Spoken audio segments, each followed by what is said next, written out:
listening to Inclusive AF with Jackye Clayton and Katee Van Horn. Hello, everyone, and welcome to the Inclusive AF podcast. This is Jackye Clayton. And this is Katee Van Horn. We are here on the day after Election Day, so still a little stressful up in here. Yeah, Not gonna lie, folks. Not gonna lie. But it's all gonna come together. It's all gonna be great. All right. So today we have a very fun guest, a very interesting guest, and it's not his cat. It's actually him that we're going to interview today. Although we are very excited. If you're watching on YouTube, you get to see his cat in the back. So, just an incentive if you want to watch on YouTube. So Brandolon Barnett is here with us. Brandolon, do you want to introduce yourself, share a little bit about yourself with the audience? Sure, happy to. And I'm happy to be here. Thank you for having me.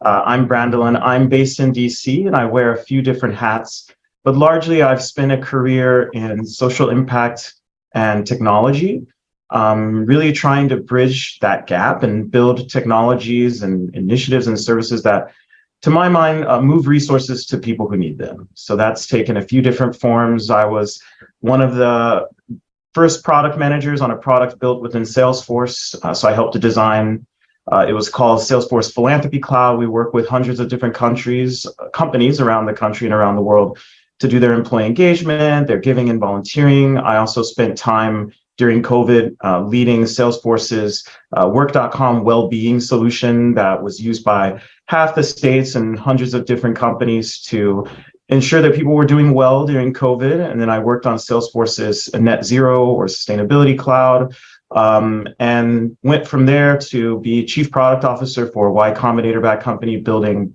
a similar employee engagement solution. And so today I, again, wear a few hats. I'm founder of a company called The Regular based in Washington, DC, that helps people find communities they want to join and then connects those community gatherings to local venues.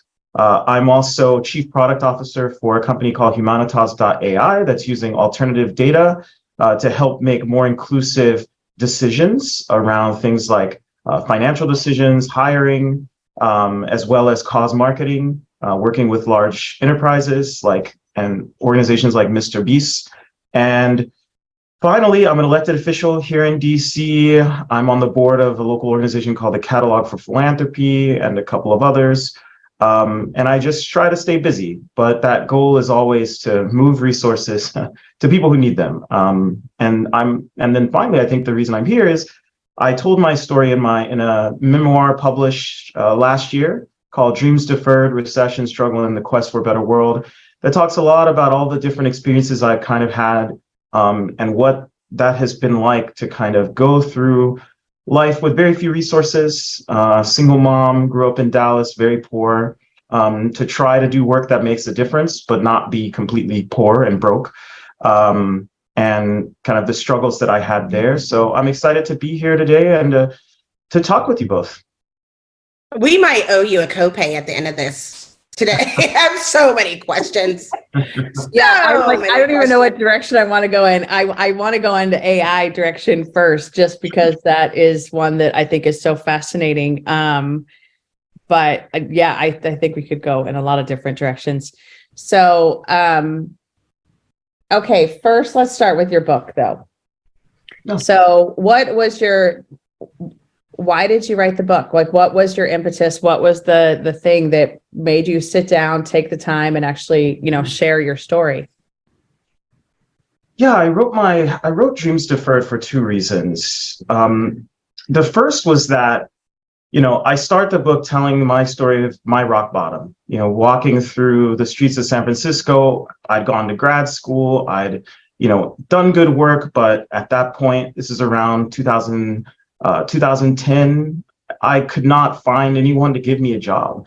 And so at some point, I'm walking around the streets of San Francisco just trying to find a space to sleep for the night. I couldn't even afford to get back to the South Bay, the $14 for the train. I was living with my brother on his couch. And I wrote the book because my experience at that time was hopeless. And there were times that I recount in the book where I wanted to end my life, and I was very close to doing so. My mother had passed away. No one would hire me. I wanted to do work that made a difference, but I couldn't find a job that paid more than $10 or $12 an hour, even when I could find a job in the nonprofit space. And so I wanted anyone who's kind of going through that struggle, especially as I was in the kind of heat of writing during COVID and feeling even more alone and kind of remembering a lot of those feelings, I thought that if one person out there reads my story and realizes that there's hope, that they can make it through that moment in their lives, that it's worth sharing my story. And so that was the first reason. The second reason was, one of my takeaways from that time was that the world of social impact is not very inclusive. I spent time as the head of research at an organization called the Council on Foundations, and it is the National Association for Big Philanthropy. So I worked with organizations like the Gates Foundation to figure out. We did an annual survey. How much were people paid? What was the composition of staff? What were best practices? And at that time, I got to do some nationally kind of leading research with decades of survey history on how women and people of color were represented in the philanthropic space. And it became very clear to me why I had struggled to find jobs in philanthropy and social impacts, because there's not a lot of representation, there's not a lot of inclusion, there's not a lot of opportunity. The data on that is incredibly clear. And so what I wanted to do was share my story with people in the social impact space as well, and basically say, hey, if we've got this movement, these institutions and these organizations that claim they want to make the world a better place, why aren't they inclusive?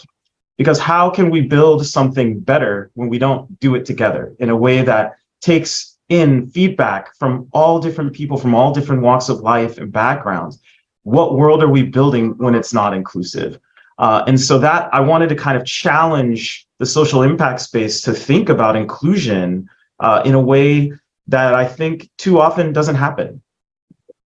I love that you say that, because so often, excuse me, what I found is that, especially if the organization isn't inclusive, they're answering questions that weren't asked. Like, they're not asking the questions of the right people oftentimes, and like sitting in a room, it's really that confirmation bias of let's all, I have an idea, and you're trying to provide a need without making the assessment of how we got there. I think that was one of the, I've done some work with nonprofits, not for social impact, but just found that to be the case.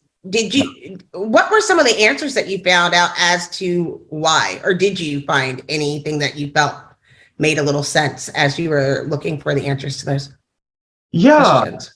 Where I've settled is that, first, I agree with you completely. And I think about, and it's so obvious to me, I think about my experience building products. So I've been a product manager with major tech companies, smaller startups, and no matter the organization, no matter what you're trying to build, the first and most important thing that you need to do is listen. So you go into a room with a group of potential customers or a group of existing customers, and you ask them what problems are they facing, what are their pain points, and you use that to derive a solution that can make their lives easier, that they might be willing to pay for. That's what a product manager does. Then you figure out how to tell the story of it, etc.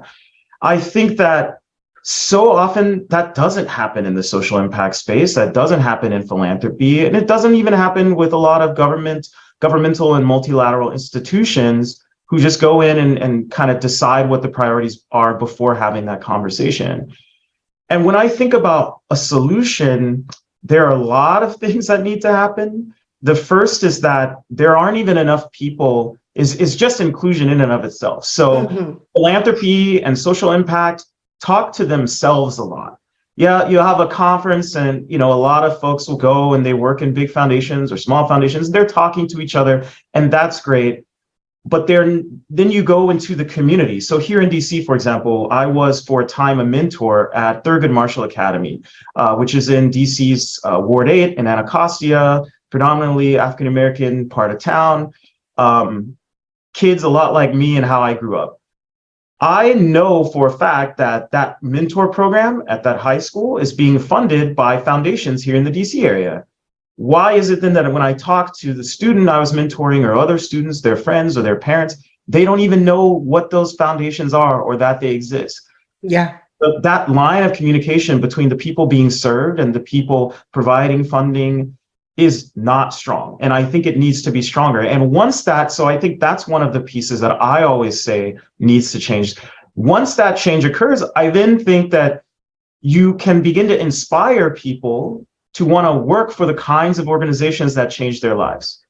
That's kind of how I got on this career. My mother and I were helped so many times by different organizations, and I wanted to do for others what had been done for me. I didn't want to just be helped. I wanted to help. And so that begins to create a pipeline of people who want to have careers in the space, as opposed to now millions of people who don't even know that options exist to work at a foundation. So those are that kind of awareness at a broader scale, I think, would help a lot. Beyond that, I think transparency is the root of a lot of the issues, in the sense of, I think back to a job that I had that I don't need to be specific about, but we were still going to work in person. This was before COVID, and there's a water cooler effect where the CEO would come in and she would, have her coffee in the kitchen and talk to the folks she enjoyed talking to in the kitchen. And those folks happened to look like her. And that is not a transparent situation, because she might end up saying, oh, there's an opportunity in the company to do X. There's a new job that we're going to be opening. And those things are just happening in the normal course of conversation. But because it's not transparent to the entire organization, other people end up missing out on opportunities they might otherwise see. And that's kind of a microcosm, I think, of what leads to a lot of uninclusive practices in the social impact space, but also more broadly. Just this idea of, does everyone know about all the opportunities that are available equally, and what it might take to get there, and what kind of salary it might even pay, even that kind of transparency. Growing up as a kid, the idea of making $50,000 kind of blew my mind.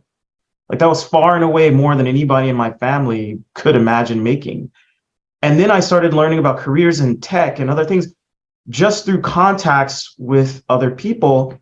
And I'm like, wow, the bar was set so low for me from the beginning. Now I have something to aim for. And I knew about careers in the social impact space. And so while it was a difficult journey, all the elements that I'm talking about kind of cascade into a scenario where you create a more inclusive world.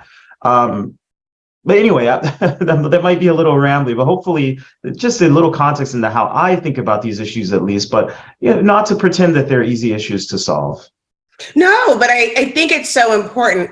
A moment, we all have those moments that have changed our life, or something, the way we think about something can be so simple. And I'll never forget, we were trying to solve the problem of food deserts in Waco, and they had a lot of people that came to a groundwater. It's an organization that teaches about groundwater. And we were all sitting there, and they were talking about building these farms and building these urban farms. And this woman said, have you ever had broccoli? You ever smelled broccoli before when you make it in the microwave? It's like, what does it smell like? It's like broccoli. It's like, okay. Can you imagine if you've never smelled broccoli before, and then someone told you you had to eat it? So who's going to use the broccoli on this farm? Who's going to eat that? And it was like, mind blowing. I was like, what? Yeah. And finally, one person who had been too afraid to speak up said, I didn't have fresh vegetables until I was 25 years old. I thought vegetables came in a can. And then it was like, wait, we're solving the wrong problem. And I think that's what happens so often. And I think it's really telling. My family is from the Baltimore area. And I think that it happens a lot, where you see people wanting to help and offer, but not wanting the sense of community, or not wanting to invest personally in the community that they are serving in a way so that they can answer the real, or try to solve the real problem, or look at it from a 360 view. The example you use is so funny, because I tell the same story. It's very similar. I was in Dallas, and there was a small organization I was working with, and they were trying to think about issues of nutrition in Southern Dallas, which is the more kind of underprivileged part of the city. let's be real, parts of it look like war zone. Yes. And so there were 3 people of color as part of this group. I was one. There was 2 other ladies. We weren't able to attend 2 of the meetings. So we come back after missing a couple of meetings, and everyone's really excited. All, white folks, no offense to anybody, they're excited about this fresh vegetables program that they're going to do. And I'm sitting there like, my single mom would not, these fresh veggies are going to go bad so quickly. And like the nutritional value of these fresh veggies versus frozen veggies, the data is pretty clear. It's not that different. So why are you doing this? Who told you that this is a good idea? And it really does go back to this idea of why, when you build something, you need to listen to the people you're building that solution for. And too often that doesn't happen. And just to go off on this has kind of been a little passion of mine that I kind of indulge in my political work here in DC, but also in my volunteering, is this idea that corporate America hasn't distilled, or rather passed down, its techniques in a way that it did in previous generations. So when you think about the assembly line, it was used by Ford Motor Company and other big corporations to improve the means of production and make their factories more efficient, et cetera. But over time, we use the assembly line for a variety. We see it at soup kitchens. We see it when we do volunteer efforts to ship out clothing or materials to people in need. The assembly line became a part of broader culture, and those techniques that drove efficiency in business also made the world better in a million little ways. Now, when you think about big tech, a lot of the techniques I use as a product manager, for example, to go out and learn from millions of users in real time about what they're thinking, what problems they're facing, what they might like to see as solutions. For some reason, we have not taken those techniques and applied them to everyday life.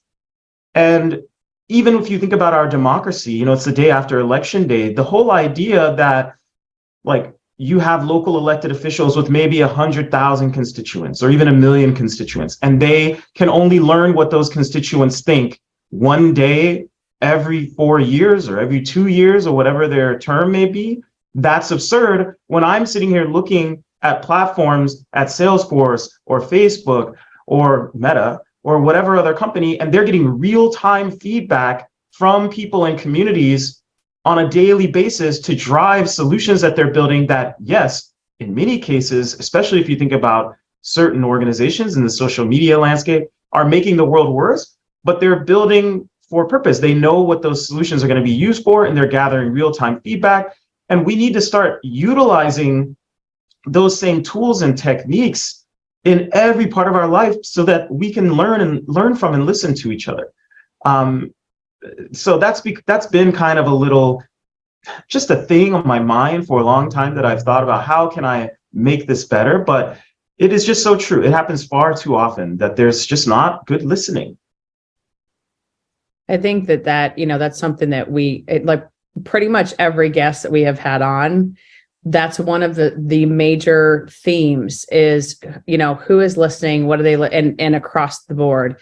And, you're talking and it's reminding me, and I don't know if you have read the Decolonizing Wealth by Edgar Villanueva, I know Edgar well. Great. Great book. And I've heard him speak now a few times, and it's fascinating because it's that same concept of, if the people in power in these philanthropic groups or in these nonprofits don't actually know what's going on or have the lived experience or are listening to the communities that they're helping, how can that just completely twist the actual what is needed versus what is delivered? And it's what's the analogy of hey, giving people shoes, when they don't actually need shoes, they need socks or something, there's so many different analogies. And I think, that whole concept of who's actually doing the listening too. So I've worked with a few nonprofits here in town. And one of the things that we talk about is the board, who is on your board, and do you have folks from the communities that you're trying to support and grow so they can inform on some of these things of, hey, yeah, if you give fresh vegetables, that's not going to be great, but frozen vegetables would absolutely be helpful. And that listening piece is just something that I think gets dismissed so much, because there is that savior, oh, we know the answers, we're going to give you what you need, even if it's not what you need. Have you ever wondered what really makes a generation tick? Who gets to pick the name? And why the slang keeps changing? Don't worry, I can help. My name's Dr. Megan Grace. On #Gen Z, I share the voices and experiences of Generation Z, how they're different from other generations, what moves them, and why they do what they do. In each episode, we go beyond the buzzwords and the stereotypes to dive into real conversations and the insights that matter to making intergenerational collaboration a reality. You can catch #Gen Z on the Work to Find podcast network and wherever you listen to podcasts. Yeah. It happens a lot in the environmental space too. And that's, that's something I've been thinking about a lot. COP27, I think, is underway, or just wrapped up last week. I've honestly found it hard to follow the news. It gets depressing sometimes. But just this idea, think about recycling, for example. Oh, it's this really great thing. A lot of the things that people were recycling were just ended up getting dumped in communities of color.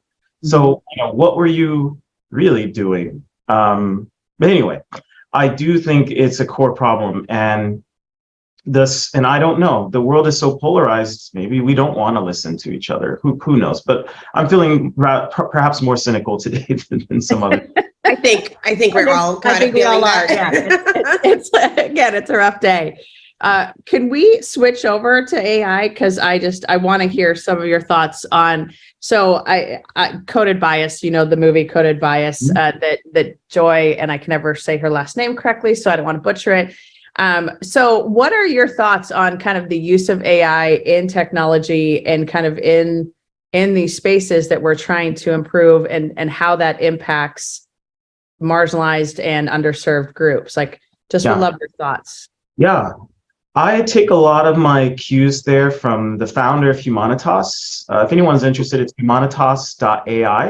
You're welcome to go check out the solution. Currently building out a means of collecting alternative data sources, much of it from nonprofits, and feeding that into machine learning tools used by larger institutions. But I think the truth of the matter is, and when you hear Phil speak, the CEO and founder, he'll talk about how the current picture that the internet provides of people is incomplete. And where it is complete, it's biased to be complete for certain cohorts of people and not for others. Mm-hmm. And what that means is that when you're being considered for a mortgage, or when you're being evaluated for hiring, or even when a system is deciding which nonprofit to show to a donor, say when they're checking out at the grocery store, because that picture that the internet paints is incomplete and becoming more incomplete by the day, because think of where all that data is coming from. It's coming from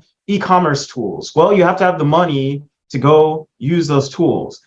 It's painting pictures and models being built on data used by Facebook and other systems. Well, if you don't have the internet or reliable internet access, just as an example, that's not painting a picture of you and of your life. And so what needs to happen is some kind of systematic way of bringing in alternative data sources, cleaning them up, making sure they're valid, and then piping them in wherever they need to be. It's almost like we need a new infrastructure for the internet. So that's what we're working on with Humanitas, in conversations with some large brands, to do everything from have the small local charity, perhaps run by a person of color, show up when you're checking out at a major grocery chain, and have it not just be Feeding America or Save the Children. Great organizations, but there are small nonprofits right down the street that may actually increase the likelihood that someone's going to donate because it's in their community, and people do like local.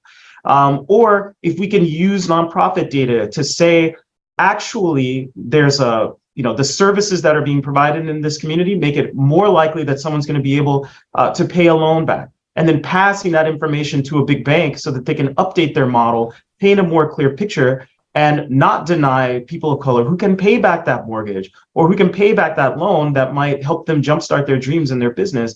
But all of that is possible when you have a different infrastructure for the internet and a wider variety of data sources. And so it's been really exciting to work on that problem with the Humanitas team.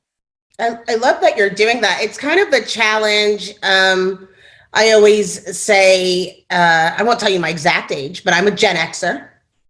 And when I started getting into talent acquisition, we used to recruit very differently.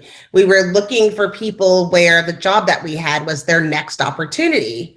And now when you see with the flood of ML and AI, especially in some of these HR tech tools, at best, you can find somebody that's only like 2 years burnt out. At worst, you're hiring somebody who's been doing the exact same job, and literally you have no expectations outside of what you read for them at your current job. You're hiring them to do the same thing because that's the data set you're using. Is like that's a prime example, because I've explained to others the underrepresented person, and that literally, and I mean that sometimes, if it's black, I say black. If it's brown, I say brown. But it literally underrepresented might have a different journey. And I was thinking about it the other day as we were looking for a director of communications. And I was like, don't look for other directors of communications. I was like, look for people who have the work. Like, we have to look at it differently. Like, what if this, there's the rules, it wasn't set up for people that are underrepresented, the systems that we see in place.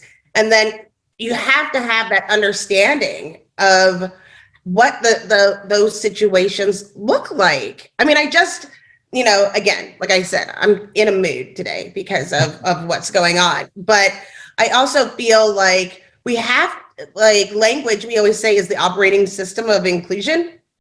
And it's so important that we can get the right people in the room, because you're right, there's a lot of access. You just kind of sparked an idea. I mean, it's like, we have technology that we can use, right, a phone call away, a Slack message away, of making sure that those things are happening. And because sometimes people will donate that technology, right? Yeah. But then they donate it to a group that doesn't know how to utilize it outside of, like, oh, we'll do a survey at the end of this event. And it's like, wait, that's the survey of the people that we just met? No, we want more than that. We're trying to change lives. And I think we have to get more intentional with what we're trying to do, especially at these nonprofits, of what the actual goal is, and give people opportunities to make very specific changes. I just see so many that are trying to be all things for all people. And it gets messy and things don't get done. Yeah, and where to begin? I think the problem of how to use technology to better the world is one of the biggest problems that we're going to face this century.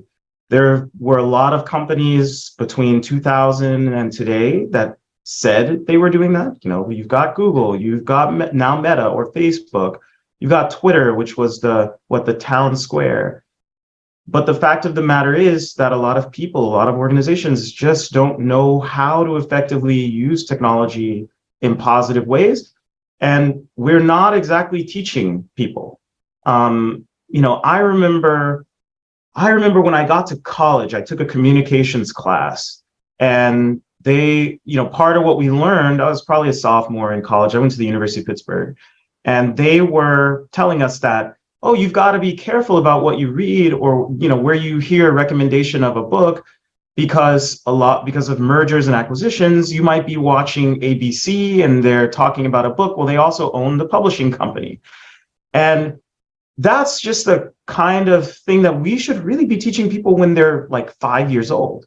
We should be teaching people about all the different tools and technologies they can use when they're very young, so that we began to make that just a part of how we go about our lives in society, and so that we all understand the tools available and the harms that they can do, as well as the ways that they can help us. Instead, I think we've gone in the opposite direction. You've got people in the Senate asking the most ridiculous questions to people that work in technology or any new space. And the example set is that none of this matters, but in fact, it's rapidly transforming the world around us in ways that we aren't really equipped as a society to think through fully. And so I think that is unfortunate. I also, I'm sorry, I got very distracted. I noticed you have a Houston Tillotson. My mom went there. So. Son, TJ is there, and my oldest graduated from there. My brother's a Houston Tillotson graduate. So go Rams. We'll just throw that in there. Don't meet a lot of folks from Houston Tillotson up here in DC, but it won my heart. My family's like Morgan, that my family went to Morgan. My sister went to Howard. And then my grandparents went to Coppin, a teacher's college. So long. And so that part of the world. And, you know, it's funny how it is. And I tell everyone, regardless of your background, you really should go to an HBCU. The change in my children, where they can get the work done and see these changes and make a difference. This is a prime example of what you're talking about. So, like there's the student commission for the city of Austin, and my son's on the student commission, and I was really missing him one day. So I was like, I'm going to pop in and listen to the live broadcast. It was during COVID. And I was like, they're calling him like Commissioner Clayton, and he's on the Transportation Commission along with people from UT and people from Austin Community College, and the things that they were able to learn. But then you look at the history, it hasn't been that long where they invited and treated everybody equally from the various universities, and having these people collaborate is driving real change.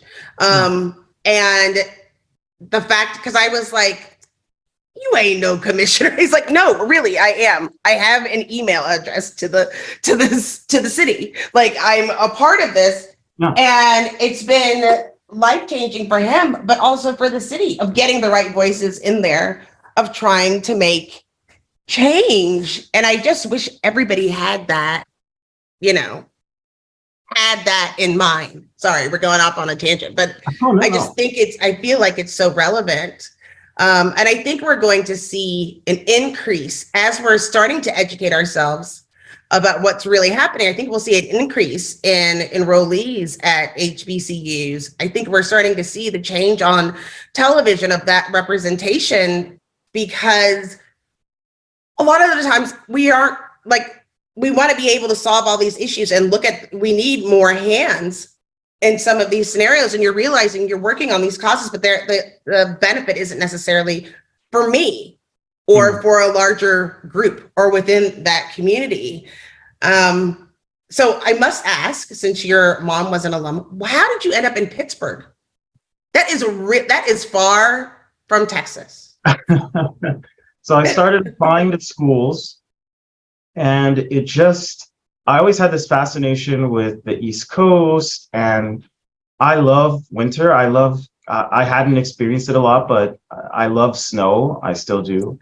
I wanted to go somewhere with seasons. And so I was deciding between, I had an opportunity to go to UT Dallas for a year and then do the UT thing, which literally everyone did. Or I could go to the University of Pittsburgh, and I forget what other option I had, maybe Davidson or something. And what sealed the deal for me was I got up one summer in Texas. I was living with my mom, and I had lost our home. We were living with an aunt in the Colony, Texas. And so I get up in the morning, it's probably 6 a.m. thinking I'm going to go beat the heat, play some basketball. You know, I'm deciding which school to go to. I'm done with high school. Walked out. It was already 104 degrees or something at 6 in the morning. And I said, you know what? I'm going to that was decision made. And I haven't looked back since. I did go back to Dallas for a bit after undergrad and before grad school. But I love the East Coast, and I also love DC. I love that, you know, growing up, there was not a lot of opportunity for me to see role models who were people of color. So, you know, there were amazing people in my life, but compared to here in DC, where you've got appointed and elected officials, you know, the mayor, much of the city council, many of the major nonprofit organizations run by people of color. And I love that there's that culture and history here in DC and more broadly on the East Coast. I just feel like there's more of that. And I like having that. I also like the diversity in that there's so many people from every country in the world here in DC to engage in political issues and advocacy. And then just a few hours away, you're in New York, and there's people from all over the planet there to enjoy the city, there for finance, to transact, to meet people, to find community, to chase their dreams. And I just think the East Coast just has so much of that, and it invigorates me. If I'm alone too much, I'm in my head, and that's not always the best place to be. So I was drawn to the East Coast, and Pittsburgh was the bridge, but Pittsburgh's a beautiful and amazing city. So really loved my time there. I love that. That's a great story. And yeah, 104. Yeah, I can see that day would have been. We're familiar. We're familiar with these temperatures. Yes. Yes. Yeah. We are. Very relevant. So critical thinking, like what you're talking about is just, the whole idea of getting people to think critically. And how do we start to get that more into schools? Because I think, as all of us, especially like in the political climate right now, I think it is that, can you just stop listening to this one channel and go ask some questions and go do your own research and have that critical thinking piece? How do we get people to do that more? I think the fundamental course that everyone needs to take, that we need to teach in, multiple grades of school, is research. And that includes quantitative research, so going in and being able to look at and analyze data sets, but also qualitative research, knowing that if you're building a product and you hope to have 30 B2B customers, just to give you an example, because right now with the regular, we're building B2B solutions for local bars and restaurants. If we know we want to have 120 customers in DC in year one of operation, I need to be able to get into the room with between 10 and 20 and really dig in on and find a problem that we can address that fits our business model and understand how our solution, and just have conversations and do that kind of qualitative research. What's your problem? Hey, what if we did this?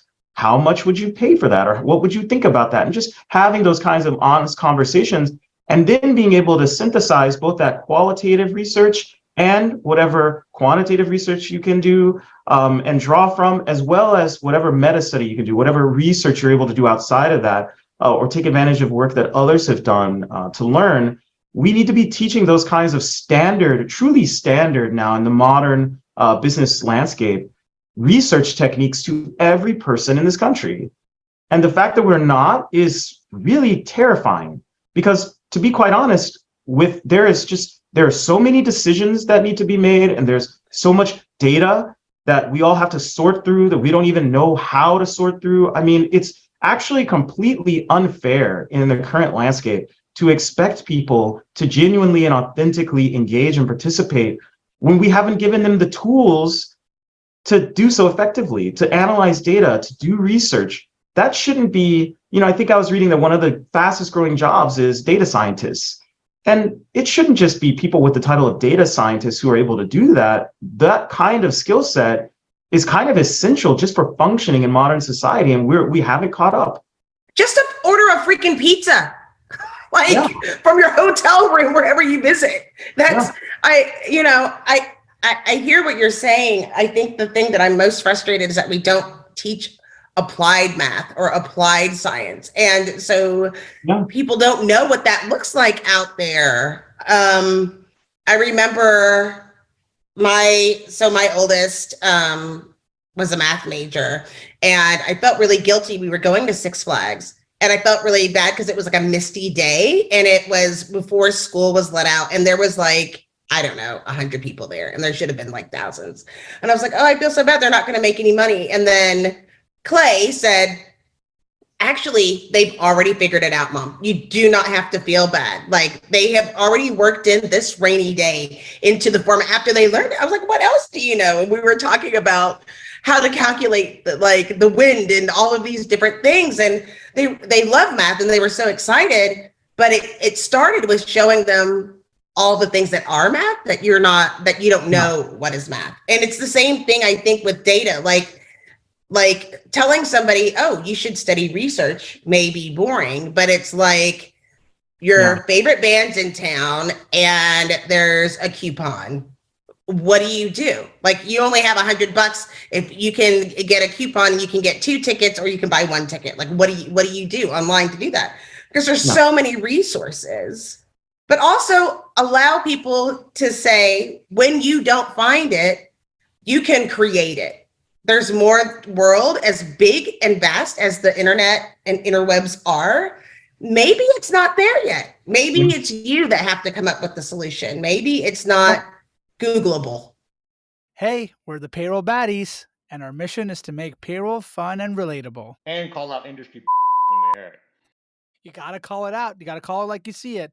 But we also got to shine a light on all those unsung payroll heroes out there, making sure we get paid. Yeah, those are the real payroll baddies out there, and we love sharing their stories and showing them love. With gold chain and everything, baby. By the way, SAP is the best payroll out there, and if you don't like it, get out. Yeah. And what you're really talking about is an opportunity to unlock innovation. And that's kind of what we dance around a lot is, the techniques that we're talking about, the things that we're talking about, identifying problems, identifying solutions. That's something that we kind of laud certain people for. And it tends to be a certain kind of person, to be quite frank. White guy in a hoodie in Silicon Valley. If we taught these techniques to every entrepreneur, every small business owner, every person, imagine what we could do as a society. You're kind of talking about unlocking our potential to solve problems and innovate, and not just holding that as a kind of limited resource among an elite kind of strata of people. And I think, why wouldn't we want to do that? I talk a lot in my book about Star Trek. Because specifically Captain Picard, The Next Generation, all of that has inspired me so much. And that's literally that model, that world that we can not necessarily try to copy or emulate or build, but that we can take inspiration from. And at the core of it is everyone is educated, supported, fed, they have a place to live. And once that happens, wow, then you can give people the tools to figure out different problems, follow their passions and solve those problems and find solutions. And some of them are going to change the world. Some of them are going to change individual people's lives and perceptions in a way that leads them to change the world through art or music. And I think that's the world that we should be trying to create. And instead we're fighting over whether, we should forgive student loans.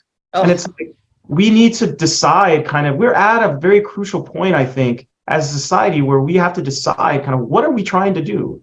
Are we trying to make money, or are we trying to make the world better so that more and more people have opportunity, have food? And then what happens when they do? We can unlock their creative genius in a million different ways, but we have to give people the tools that they need and the resources that they need. And I try to do as much of that as I can. That's why I'm compelled to wear so many different hats. But it's a tough job, and we're doing, unfortunately, you're kind of swimming against the tide, to be frank, if you even try to think about the world in that way. I think you're right, but there are those questions. I was just talking to the language team. I thought this was fascinating. So I work for a company that creates tools to help bring people together through language. And so the person who was doing NLP work said, we're looking on an accommodation statement. So what would be the what's required in an accommodation statement? And I said, oh, it's not required. And she looked at me and said, it's not. I was like, you could just put, we follow EEOC rules. So it puts it in there, but there's no language that you have to use. No. And she said, well, we still want to have an accommodation statement. And I said, well, before I answer, are you trying to be compliant or are you trying to save the world? Because if you're trying to be compliant, let's just shut this down. The answer is you don't have to have one. So it's like, no, we want to know more. And then I was telling them, I was like, oh yes, P.S. Let's talk about the challenges that people with disabilities face. Let's talk about not being paid a fair wage. It's legal. Let's talk about all of those things. And it goes to it touches on exactly what you're talking about.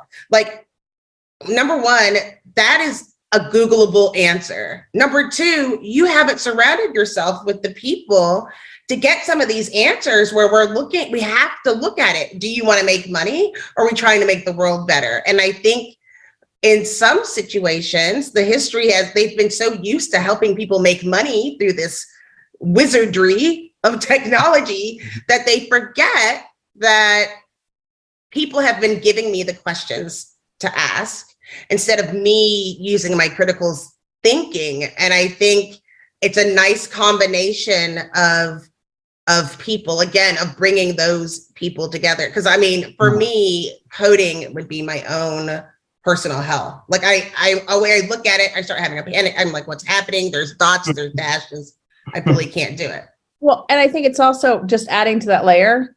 Why does it have to be either or? Why can't it be both? That you make money and save the world, and you can. You know what I mean? Right. Like, I think that's part of it as well. And I think that's, where I am seeing people trying to move.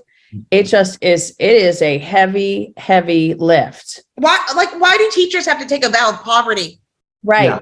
Or people who work in nonprofits. Yeah. Right. And like social work. Yep. I That call it frustrates impact me the anywhere. most. Yeah. Yep. I call that impact anywhere. And I really, like I mentioned, I want to challenge the social impact space to say that the way you have an impact, you don't have to work at a foundation. You don't have to work at a nonprofit.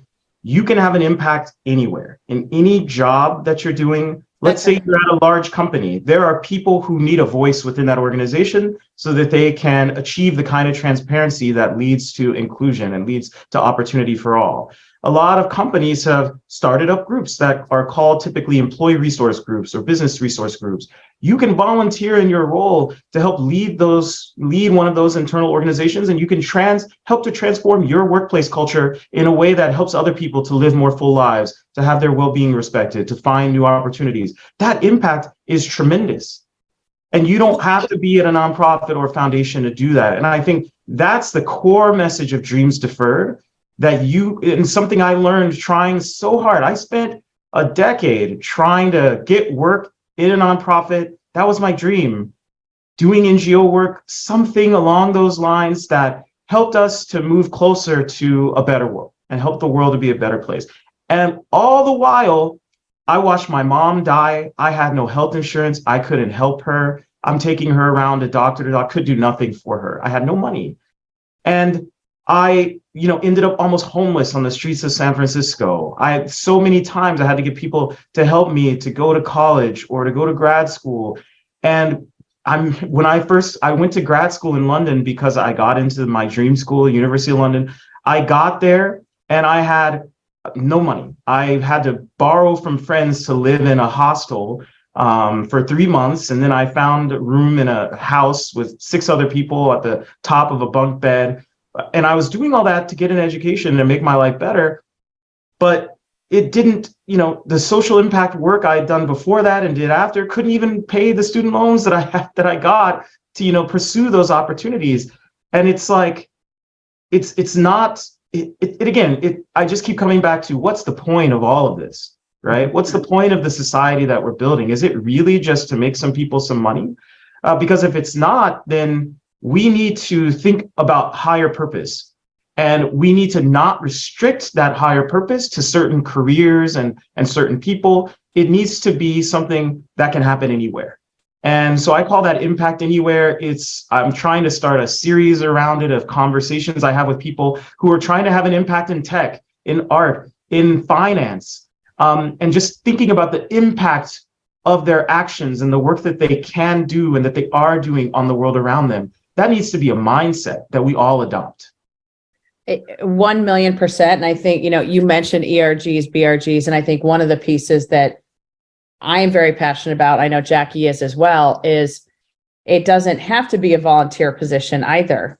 If in your organization, you're asking folks to do this work, which is a heavy lift, they should be compensated for that work as well. And so I think it's continuing this conversation, like, the vow of poverty that teachers are taking constantly and, having to come out of pocket on so many things. Why is that where we are as a society versus the opposite? And, actually taking care of folks who are doing this work to make organizations better, to make the world better. And, how do we shift that narrative? But whose idea was it to have Brandolon in the morning? I know. I was like, I'm fired up. I'm gonna be distracted all day. I have 4,000 other topics I want to cover. I was like, why? We're gonna have to have Brandolon back. Yes. I need you to come to text it. Listen, I just have a whole dossier for you. I have a whole itinerary. I'm not coming in the summer. I'll tell you that. Yeah. Well, I'll just say, as soon as it snows in DC, you can come out to Arizona, and Jackye will come out. And we'll have a whole situation. So it'll be a pool perfect. party. Yeah, pool party. All right. Well, the last question we like to ask is really around, what is one thing that you want folks to? I'm going to switch it just for you, Jackye. Thank you. That you want them to have heard during this episode, or is one message that you want people to just be aware of as they're moving about their day? I'd say that right, Jackye? That was good. Okay. Sorry. Thank you. No, of course. I'd say it's that message from my book. And so maybe I'm, breaking the rules with your question, but it's kind of two interrelated pieces. The first is, a lot of the stories I recount in my book are things I experienced during the 2008 recession, the Great Recession. And, we all went through COVID, and that was terrible. And I thought, I'd finish the book during COVID and people could read it as they were going through all of that. And now look, we're out of COVID in many ways. And here we are back again with a potential recession looming, and that hundreds of thousands of people getting laid off across different sectors. And I would just encourage everybody to just remember that there's hope. Like, when you're feeling down, my story is just one, but there are many other people who are there for you. If you want to talk, you can reach out to me, but just know that there's hope. All it takes is one person to say yes in a job interview. You don't worry about all the people that say no. All it takes is just one. It's just remember that there's hope. And then as you keep that message in mind and go forward in your life, the big takeaway for me is don't think that you have to compromise. You can have impact in whatever job you do and whatever thing you do. You can have impact anywhere. And remember that and kind of adapt that as your mindset. And doing that together en masse as a people, I think, is what's going to make the world a better place. It's not people donating money. It's not people volunteering. It's everyone thinking about how they can make an impact in everything they do. It's a mindset. And I think that would be the main takeaway. Just ask yourself, in your current job or in your current life, what can you do to make an impact? And there's something, and doing so, my guess is, and what I've experienced as well, is that's going to help you and your career and your family and your community as well. It's going to pay big dividends in a variety of different ways. So I think those are the things that I would leave people with. Well, I think especially right now, as we are facing a possible recession again, your book is, one of those books that, like, read it now as we continue down this path, and hopefully don't go down that path too far. But how can your book and how can the, impact question really change the way people approach whatever comes next? Jackye, what you got? I want people to take away that I like that there's hope, but also that you're not alone. I think sometimes, like at night in the quiet corners, you can feel alone, but knowing that you are out there and there's other people out there that is the hope that I'm taking this morning, the day after the election. That it was interesting as we look at some of the results. Some of us do think differently, but there are people that I can align with and help share those messages for everyone. And Lord knows it can start right here at home in Waco, Texas, and we can keep expanding. And also that as you're looking for the person to lead a various cause, remember, it could be you. You could be the one Yeah. that needs to lead that charge. Mm-hmm. You're on mute, boo-boo. Sorry, I had to take pen in. The idea of critical thinking and taking in, the data, that there is so much data. And I love that you point that out. The amount of data that we are taking in on a daily basis. How do we, take out the fluff or the unnecessary and really focus on the key information and do that critical thinking to say, what else, why, and keep asking those questions. Like, I think that's something that we all need to take as a to-do, especially just again, back to in current times, knowing that some of these things, like, why is this set up this certain way? Why do we have situations where the most important roles are underfunded? Why? Just why? Just tell me why. Sorry. Well, Brandolon, thank you. We are definitely going to have a part 2. Just because, I was creating a list before we started and I got to 2 of them. So that works out. There's only like 17 more. So it's going to be great. Happy to come back. I very much enjoyed the conversation. Awesome. Well, thank you for taking the time. Yes, thank you. This is Katee Van Horn. And this is Jackye Clayton. Bye. Bye.